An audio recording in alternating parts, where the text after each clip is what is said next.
শেষ ওভারে দরকার ছিল 7 রান। এমন সময়ে মুস্তাফিজ আসবেন বোলিংয়ে, সবাই ভেবেছিল সেটাই, কিন্তু অধিনায়ক আনলেন মুগ্ধকে।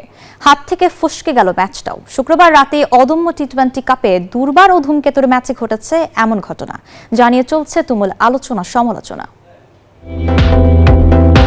অদম্য টি-20 কাপের দ্বিতীয় ম্যাচ, শেষ দিকে টান উত্তেজনা। শেষ ওভারে দুর্বারের জিততে প্রয়োজন 7 রান। এই মুহূর্তে মুস্তাফিজুর রহমানের ওভার বাকি থাকলেও আনা হয় মুকিদুল ইসলাম মুগ্ধকে।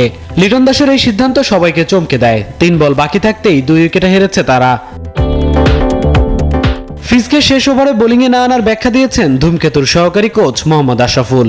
লিটন ভালো বলতে পারবে এবং যেহেতু আমাদের অপশন প্রচুর, আপনি যদি দেখেন যে আমাদের 3টা কোয়ালিটি স্পিনার আছে এবং 3টা সিম বোলার, সেই কারণেই হয়তো মুস্তাফিজকে এই 2টা ম্যাচে ফুল কোটা করানো হয়নি। আশা করি ফাইনাল ম্যাচে যদি আমরা যাই তখন হয়তো ফুল কোটাই সে করবে।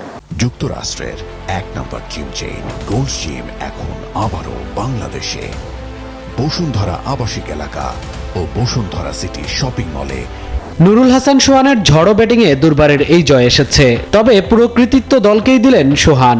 আমার কাছে মনে হয় যে প্রতিটা প্লেয়ার আমরা যারা ছিল সবারই কিছু না কিছু এফোর্ট ছিল এবং ছোট ছোট কন্ট্রিবিউশনে কিন্তু একটা টিম জিতে। অবশ্যই আমার কাছে মনে হয় যে এটা টিম হিসেবে আমরা জিতেছি। অবশ্যই দেখেন, এটা আসলে আমার হাতে না। আমার কাছে মনে হয় যে যখন ঘরোয়া লিগে বা এরকম সুযোগ আসে, ওই সুযোগটা উপরে ব্যাটিং করার সুযোগ পেলে বা একটু লম্বা সময় ধরে ব্যাটিং করার সুযোগ পেলে অবশ্যই ওই সুযোগটা নেওয়ার চেষ্টা করি। বিশ্বকাপে না যাওয়ায় অদম্য টি-20 কাপ আয়োজন করেছে বিসিবি, আর সেটাই দারুণ উপভোগ করছেন দেশের ক্রিকেট প্রেমীরা।